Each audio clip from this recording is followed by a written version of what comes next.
Tactical Thoughts Hurt, where we think so you don't have to. And now, your robot overlords.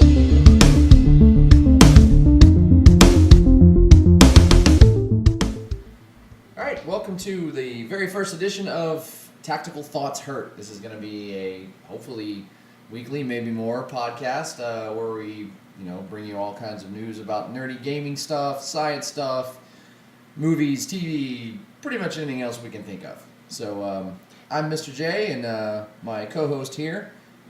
Chaos Cube. Yes. Master of all things chaotic. So, being an opening episode of a nerdy podcast, we wanted to talk about one of the most nerdy things on the planet, Star Wars. Yes. So, let's start with the obvious, the Episode 8 trailer. It was great. I liked it. Oh yeah, the trailer's great, but it opens up a lot of questions, right? There's been a lot of theories about, is Luke going dark? Is he the main antagonist of the series? Is he related to Rey? What is Rey? Or is Rey going dark? Right. And I think in a recent article I read, Mark Hamill, the Joker, he cleared up that he was not going to be going dark. That doesn't necessarily mean he isn't going to be a protagonist to Rey, though. That doesn't mean that they're not going to be on opposed sides. No, right? He could totally be a antagonist. Right. Something could happen like she starts to go dark, or maybe he just refuses to train her because he's scared of all her power, and then there's Kylo saying, "Hey, I'll pick up the slack," Right. He's not at the stage of killing younglings yet, but it's been done. He could certainly follow his father, maybe 9. Yeah, and again, this is one of those transition episodes, right? Kind of like Empire, where it's got to set the stage. You're going to see a lot more character development because it has to set the stage for the next iteration of the saga. Right. One of the big things about 5 was the reveal that Vader was Luke's father. Do you think there'll be anything like that in 8? I don't know. That would make sense, though, if it was. If they did do a reveal where Rey, they at least bring out the relationship that Rey has to either Kylo or to Luke or both. Kylo Ren, I am your father. That would be weird. That would throw him up because, he already killed his did. daddy. And you can obviously see from the trailer that he's going to wax his mama because, kind of has to. Yeah. But, well, she's dead, so. Yeah. So there's that. Speaking of Solo, the new, that's another project on the books for Lucasfilm is the Solo movie. I'm, to be honest, worried about it. Look, the casting looks good. But I think that it's messing with one of those, established characters. Yeah, because, it's a Star Wars story, but it's also messing with one of the mainline characters. We didn't really see that too much in Rogue One, right? We had a whole host of characters. Exactly, a bunch of new characters that you've never seen before. So you can't really go wrong with that because they have no established lore. We're going with Han Solo here, like one of the main Star Wars characters. The scruffy-looking nerf herder you're kind of messing with now. Right. So if they do something wrong or off, everyone's gonna feel it. People will be upset. Definitely. But I heard it had to do a whole reshoot, so maybe they're fixing it. Maybe it did have an issue. And isn't what's his name?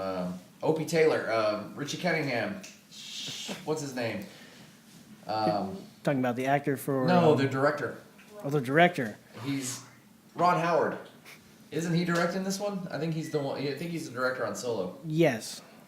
So we'll see. Speaking of directors, the guy who's doing 8, they decided to give him a whole new slew of movies. All new movies and a time period even further in the future that has nothing to do with the Luke Skywalker. Right, and I read that it would may even be in another galaxy. Maybe. All they know is it's in the future. So, could be in another galaxy. Could be the same galaxy. It could be a Thrawn series. We'll say, okay, so I would be okay. That would still be a Star Wars story, though. If it was Thrawn, I would be first in line to watch that. It would be great. It would be like watching the Sherlock Holmes of the Empire kicking ass. Right. And you'd be, for once, you'd be rooting for an Imperial. I've always rooted for the Imperial. I just wish they could hit something besides planets. But no, seriously, like I do think that that a separate, like if it wasn't a separate galaxy, would you even still consider it Star Wars? I mean, maybe it has an opening crawl. Would it still have the Force? It would depend. I mean, there is precedence in at least Legacy, I believe. Outbound Flight was a book where back before the Galactic Republic versus the Separatists, Before the Clone Wars? Right, it was just before the Clone Wars. Some Jedi, it was a book where Jedi were going on a colony mission to another galaxy. Huh. Now they got stopped by Thrawn, but because they're reworking Thrawn's history, it might not count anymore, but they have kind of played around with that, what's going on outside the galaxy. Yeah, I mean, with the retconning of all of those old books, but yet some of the characters still being salvaged, it's kind of interesting.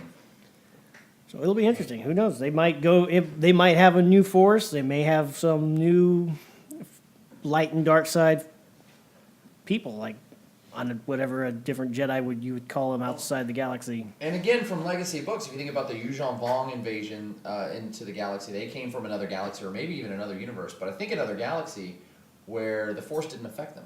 Right. So I mean, it's interesting to think about it. I'm gonna sit tight and see what starts to come out of that. Because they have alluded to greater evils out there, at least in the new Thrawn books, which are canon now, that there's something worse than the Empire. So, that's sitting on my shelf. I still haven't read it. you need to get on it. The second book's on its way. Oh, jeez. All right. Fine. It's on the list.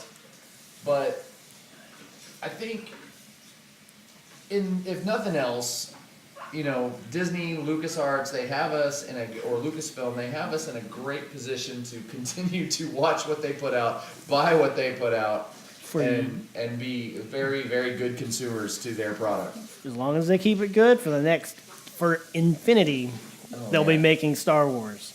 Oh yeah, they're very, very intelligent. It's yearly releases now, so yeah. So continuing that vein of thought, let's move on into some gaming stuff. So Fantasy Flight, right? They've got the IP for all the Star Wars tabletop gaming things. They got a license to print money. Yeah, that's basically what that means. But it is. But I mean, I think the hottest selling miniature game on the market right now is X-Wing. X-Wing, yep. Yep. And I think they just put out their 12th wave 12 of ships. Yeah. I'm interested to see. I'm being a person who flies Imperials. I can't wait to see this new Imperial plane that they've got. I want that gunboat, the Imperial one. Yeah. It's going to be fun to play with. I think it's going to be cool. But I think I might be going to Scum at some point. I still haven't even bought Most Wanted. I haven't dipped my toe into the Scum pond. It comes with a lot of stuff. Yeah. I mean, but in general, that company's kicking ass. I mean, you have X-Wing, you have Armada. X-Wing. And Armada's got a decent little following. I love Armada. That's a fun game. Yeah, and again, I haven't really gotten a chance to play a real game of it. The one game I tried, it was a multiplayer game, and it all went to hell. Oh, well. Maybe you should try again, but one-on-one this time. Yeah, I'd give it a shot, definitely. I mean, Fantasy Flight, they haven't let me down otherwise. I mean, I love the role-playing system. It's very narrative-driven. We played it today. Yeah, I got my first actual fighter besides flying the Lambda short bus. Hey, but you flew the Lambda excellently. Yes, shot down 4 TIE interceptors. I'm proud of it. I'm an ace at this point. But I finally got a TIE D, and I'm going to name it Bessie. I'm put a cowbell on it and everything. Yeah, so for anyone confused by all the inside jokes, we have an ongoing Star Wars RPG game using the Fantasy Flight system. We're currently running through Age of Rebellion, and it's excellent. Been a lot of fun. We're having a lot of fun with it. We had a Metal Gear Solid moment where Our lost stormtrooper decided he got captured, stripped down to his Hello Kitty underwear, and he was sneaking around in a box His with a knife, with a butter knife. Yes, his Hello Vader underwear, and was like literally pulling a solid snake, hiding under a box with eye holes cut out in it, going through this transport ship. It was a hilarious session today. It was quite hilarious. And but it's one of those cool mechanical systems where it drives narrative in and of itself, because the dice system, while again, as of all Fantasy Flight products, they don't use dice with actual numbers on it. They use weird dice with symbols just for that game. They're allergic to numbers. Yeah, but it makes us, of course, purchase separate dice sets for every game of theirs that we play. So there's that. Again, printing money. Mm-hmm. But it's a fun system. It really is. I mean, you have the success and failure axis, but on the other hand, you have the advantage versus threat axis, and that drives the GM to introduce story elements using that other axis, not just yes, you did it, or no, you failed. Or Yep. You succeeded, but the bad guys know, or something. Yeah, no. It's so any role-playing fanatics out there, definitely take a look at the Fantasy Flight Star Wars system. It is a lot of fun, and truthfully, I think that same dice system could be applied to a lot of different genres and a lot. I mean, the mechanics are not Star Wars oriented, definitely, so they can apply to a lot of things. A lot. Yeah. And so, I mean, they've got another Star Wars game on the horizon right now. They've got Legion coming out, which is a miniature game. That's going to be the end of 40K, I'm pretty sure. Well, I mean, the end of it's going to be tough because there's a lot of diehard 40Kers out there, but it will be an interesting time. Well, it's Star Wars, a full battle game. You're talking 32 millimeter. The miniatures look excellent. Like, you can paint those things up. They look great, almost Games Workshop level quality. And the price point to get in is way under Games Workshop quality, like levels. Especially for the amount of models you get in the starter, yeah. Plus all the materials. I think Fantasy Flight, their games are always solid. You're going to have it's going to be a solid rule set. You're not going to have like multiple editions on top of it. So I mean, you're right. Let's compare, right? So on the Legion side of the house, you're going to get for $100 starter, you're going to get two viable armies, where you could have a 2-player game, plus all the rules and materials and things you need, and they're wacky dice built right in. And versus, let's say, a starter for 40K, right? You're going to get some great models there too, but you're going to get, for $85, you're going to get one partial army. You're going to get a couple of squads, versus 2 plus the book. So like. If I wanted to get into 40K, not only do I have to drop 85 on the get started, which is the best value to get started with. It's a good value. Because their models are expensive, right? And so the $85 starters compress. I mean, you probably get 100 or 120 worth of models in the 85, but you don't get the codex. Nope. You don't get the books. You don't get the main rule set. You don't get the $40 book. You don't get the $80 main rule book. Right. Now, I think there's a cheaper version of the main rulebook that's paperback, but still, even saying that. So, to get what you are going to get in Legion for $100, you'd probably have to drop about $200 with GW. To $200, make that work. and then a balanced army. You're looking at probably $300 to $400 for a balanced army at that point, because then you're going to need more troops. You're going to need more heavy supports and things. But even just starter level, right? You're still spending $200 to get a 2-army starter for two people to sit down and play. Now, GW tries to work that and massage that and ease that a little bit with their board game offerings, right? They've done a lot of that with Sigmar. They've done a lot of that with 40K, where you can buy this board game that gives you some intro models on 2 sides that you can then port. Once you build them and paint them, you can port them over to play the main game, but you still got to go buy all those books. Yes, but they are killing it with the board games, including actual 40K miniatures. That was a smart move on their part. Very, very, because it's that entry point, and I do agree with you. I don't think it's going to kill 40K again, because there's a lot of diehards out there. But Legion, Fantasy Flight is yet again setting the standard for appeal to the entry level of any game, especially for new gamers. I mean, and the fact that it's the Star Wars IP is just over and above phenomenal. Yes, because I think you'll see Legion. you're going to see Armada, and you're going to see X-Wing in the top 5. Those are going to be 3 Fantasy Flight in the top 5. Oh, definitely. And then you're going to have War Horde somewhere in there maybe, and then Yeah. you might have 40K at number 5. Yeah, 40K. If Rune Wars doesn't kick it out. You think War Machine and Hordes are gonna outstrip 40K at that level? I mean, I don't know about War Hordes, but maybe Rune Wars will. Rune Wars is an up and coming, and people are getting onto it now. I'm still trying to get my arms around the movement system. I mean, it's flight path, but man, planning in that game is everything. But I love the game. You got to think ahead in that game. It's a fun game. It looks like fun. Oh, it is. It is. Every game that Mike and I, in fact, we're going to Twitch stream one of Mike and I's games, and it's absolute hilarity. It's more like, it's not about who really wins, it's about who screws up just a little less than the other one. Who forgot to program the right unit for the right moment? Right, exactly. And watch chaos ensue. Oh my gosh. I'd like me the other day with my Death Knights running around chasing that one stupid carrion lancer. You got kited. I did. I got kited bad. But no, it is a hellaciously fun game. And there's a lot of new stuff that just came out for that game, right? The Death Knights just hit for the Undead faction. Both the Undead and Human factions are fully fleshed out. I think now with new units, the Elves are fully fleshed out. They now have the command units that they need, and the two main characters like the other factions. And we're just waiting on that. We're waiting on that last 4th faction. And they're like they're like the answer. They're kind of like that world's version of the Khorne Bloodbound, right? Right. They're very Demony. demon nids is what I've heard people call them because they look like both.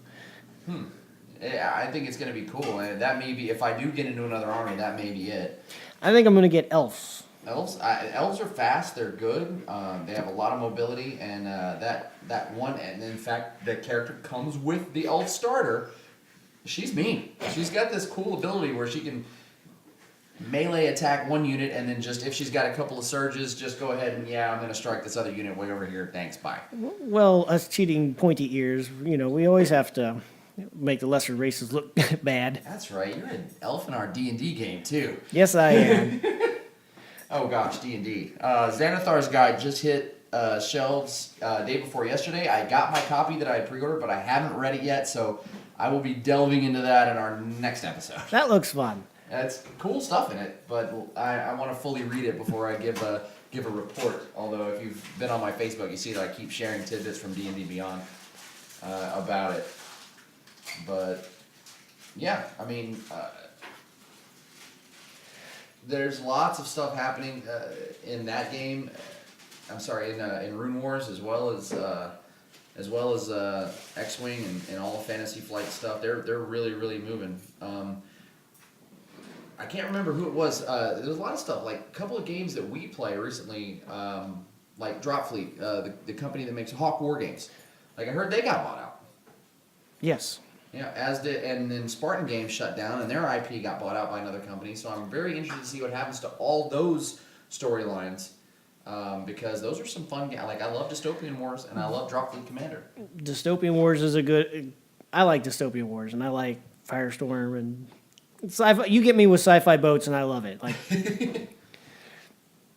so yeah, both of those things. Yeah, definitely. And that's the ship game. Those are the only like real naval type games that I play. So. Because let's face it, none of the Star Wars games are real naval and feel. Those things fly like airplanes. Yeah, they've got a Star Wars feel to it. Yeah, exactly. And that's how Star Wars has done spaceflight. It's more like, atmospheric. World War I dogfighting. Very atmospheric. But it looks cool. So. And it makes it fun. But, yeah, so lots of stuff there. I think we'll go ahead and wrap this one up. And next time I'll have a fuller report on the new Xanathar's Guide that just hit shelves for D&D. If anybody out there actually is listening and actually wants to comment, you can hit either one of us up on Facebook. The podcast Facebook, Tactical Thoughts Hurt.